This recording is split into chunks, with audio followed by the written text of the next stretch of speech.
Naam, tumefikia dakika za lala salama. Bado ni Kelly na wageni wangu, lakini nafikiri kabla ya kufikia kupata nafasi za kauli za mwisho, Rogers, nilikuwa nimekuuliza kuhusiana na takers na makers. Mlikuwa mnamaanisha nini kwenye ripoti hiyo? Tunamaanisha kwamba ukiangalia uchumi ya dunia na pia Kenya zaidi, unapata kwamba kuna watu wengi wale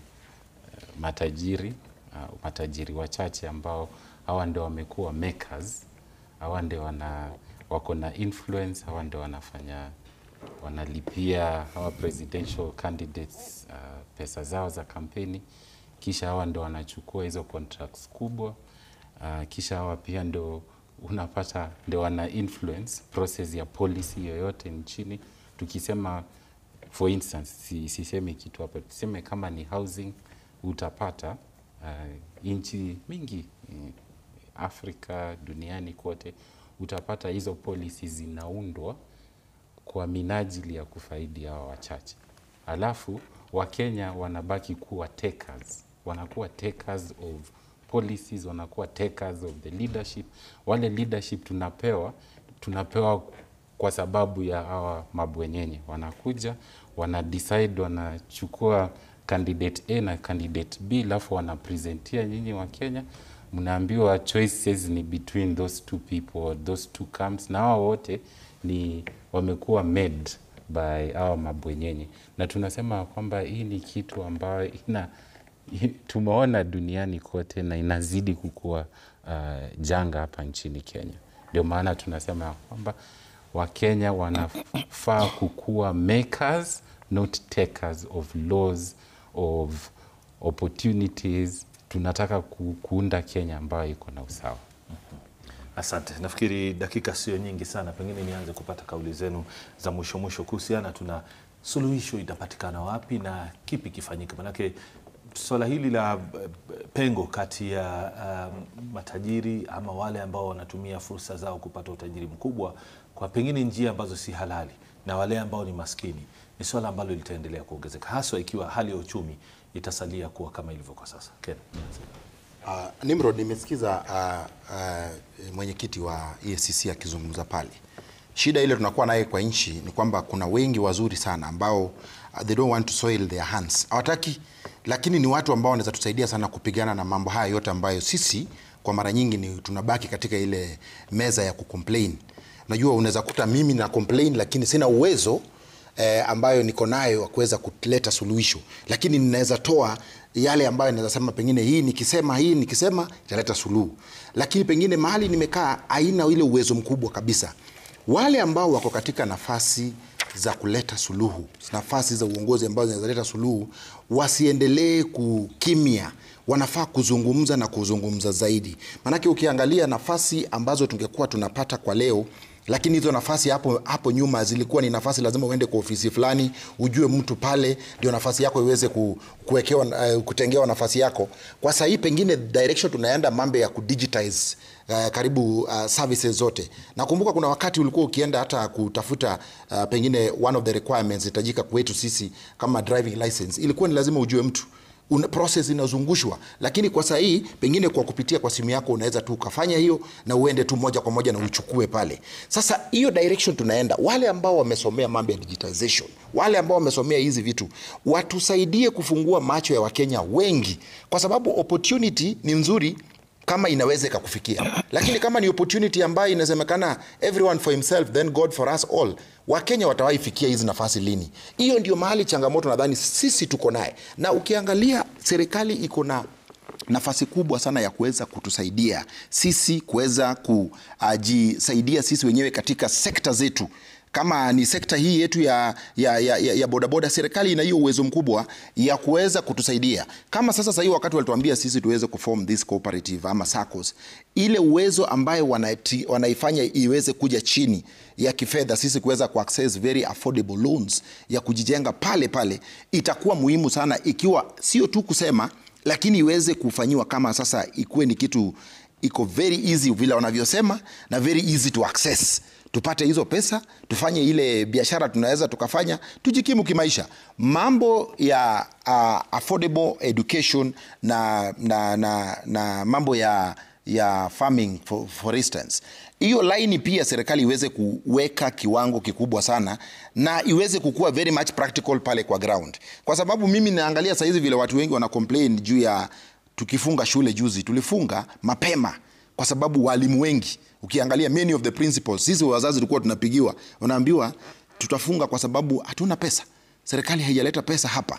Lakini serikali wakizungumza, ukiona the way bwana PS anazungumza, anasema tayari pesa zishaenda kwenye shule. Sasa kati ya mwalimu ambaye yuko shuleni na yule ambaye ni mkuu pale kwa serikali anazungumza, ni nani anatuambia ukweli, nani anaongea uongo? Ndio ikifika Januari isikuwe kuna mkono mmoja ambaye inatupatia, lakini kuna mkono mwingine tu bado inatupatia ikitunyang'anya at the same time. Hiyo tu nadhani itakuwa ndio suluhu. Itakuwa solution. Rogers. Ndivyo. Wacha niongeleshe wa Kenya kupitia kamera hii. Ya kwanza, ya kwamba sikio la kufa wa Kenya. Alisikia dawa. Alisikia dawa. Ya kwamba sasa tunapoona barabara, tunapoona all this development, lazima tuulize swali. Bishop amesema when injustice happens when good people stay silent. Sisi ni watu wazuri, tunaongea na tunasema ya kwamba Kenya ambapo tupo saizi hatupo pali pazuri. Na hii ni kilio ya kila mtu ya kwamba kwa hizi projects tuna expand, tunazidi kuongeza maneno ya debt kwa nchi, deni inazidi kuongezeka. Deni ikizidi kuongezeka, tumeona kwamba sasa hivi katika kila shilingi 100 ambayo tunakusanya kama kodi, shilingi 68 yaenda kulipia kodi. Hiyo inamaanisha tunabaki na 32% ama 32 shillings peke yake ambayo lazima tuweke kwa investment ya public services. Tukizidi ku-expand hizi projects, tunazidi kukata na ku-ensure kwamba tuna pesa za huduma za jamii. So kuna mambo manne peke yake ambayo mimi niko nayo kama manifesto ambayo serikali inaweza chukua, mtu yeyote ambaye anataka kuendesha nchi hii kukua sawa. Ya kwanza na important zaidi, tumesema lazima turejeshe huduma za umma, public services. Tunahitaji kuinvest na numbers ni hii. Ya kwanza education, saizi tuko na 16.6% kwa budget yetu. Tunahitaji kuweka minimum ya 20% ya investment kwa education ambao capitation itasaidia watu wetu.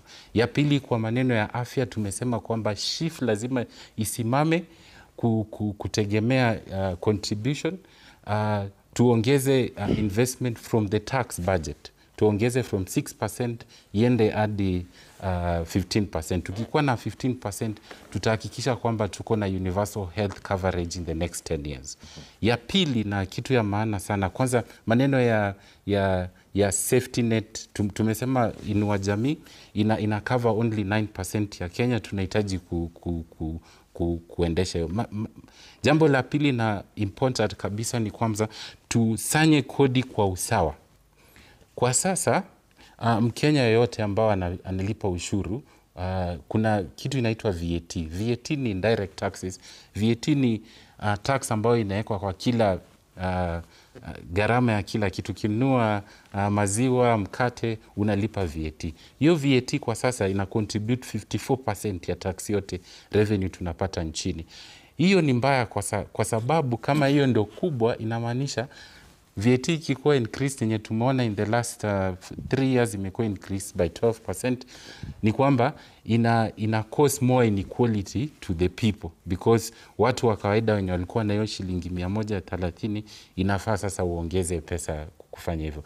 Na ukipata kwa effective tax, Mkenya yote analipa around 40%, 40 to 42%.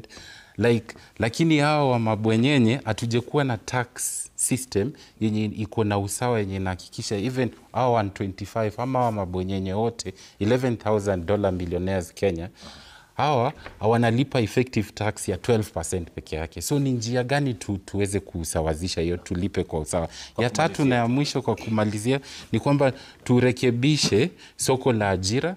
Tumeona kwamba soko la ajira lina shida kama tumeelezewa hapa, ya kwamba sasa hivi ile value, the value of money, watu wamekuwa wakireduce like the wages, the real wages imepungua by 11% in the last 2 years.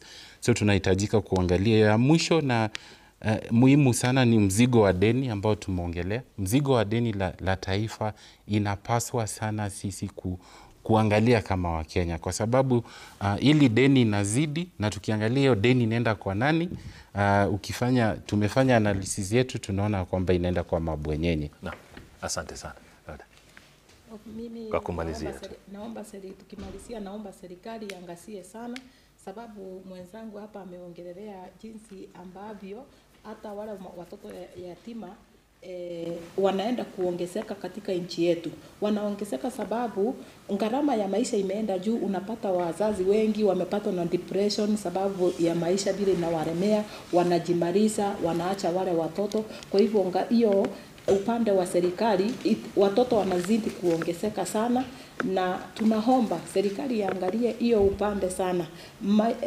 Upande mwingine vile ndugu yangu amesema, VAT iondolewe katika chakula ile ambayo tunatumia. Upande wa maziwa, ile chakula ambayo inatumiwa na mwananchi wa kawaida wa kila siku. Tunapoendelea na msimu wetu wa Krismasi, ninaomba rais wetu aangazie mwananchi wa kawaida, apunguze vyakula, ndio na yule mwananchi wa kawaida wa chini aweze kusherehekea msimu huu wa Krismasi tunapoendelea. Ya pili, aangazie wale yule mwananchi wa kawaida ambaye anapatwa na hii shida ya kiakili. Inachangiwa sana na kuwa maisha inalemea mwananchi wa kawaida. Angalie hiyo upande aweze kumbalance, ajue atasaidia mwananchi wa kawaida namna gani. Ya pili, mwananchi wa kawaida ile biashara anayofanya kidogo ya kujikimu kila siku, aangazie na aweze kuweka mikakati na serikali ya kaunti, isiwe inadhurumu yule mwananchi wa kawaida. Ajue huyo mtu asipotoka apate mkate wa kila siku, hiyo familia haitaweza kuendelea. Kwa hivyo aweke mikakati na serikali za kaunti wasiwe wanadhurumu mwananchi wa kawaida. Asante sana. Kwa kumalizia. Asante. Nikimalizia yangu ni mapendekezo ambayo hizi ripoti mbili ambazo tumezizindua wiki jana ingependekeza. Kwa mfano hapa nchini tuko na United Nation Independent Expert kwa masuala ya madeni.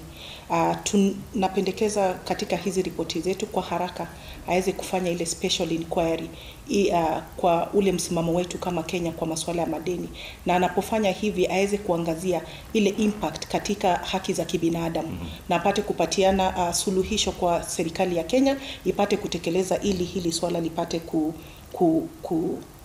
kuwa addressed.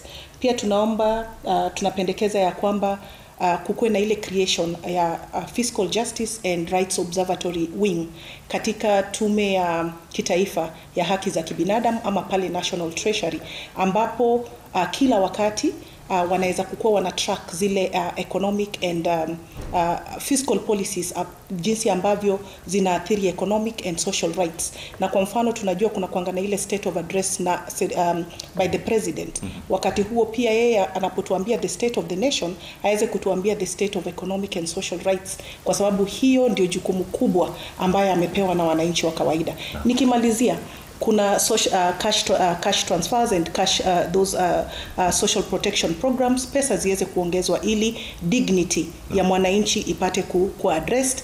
Investment in the social economic sectors, kuensure ya kwamba kuna pesa katika elimu, kuna pesa katika mambo ya chakula, water and sanitation. Na hii ndio ya mwisho, wakati tunapokwenda uchaguzini, kukuwe na law ambayo ina cap hizi appointments by especially the executive, kwa sababu tumeona rewards which balloon our wage bill.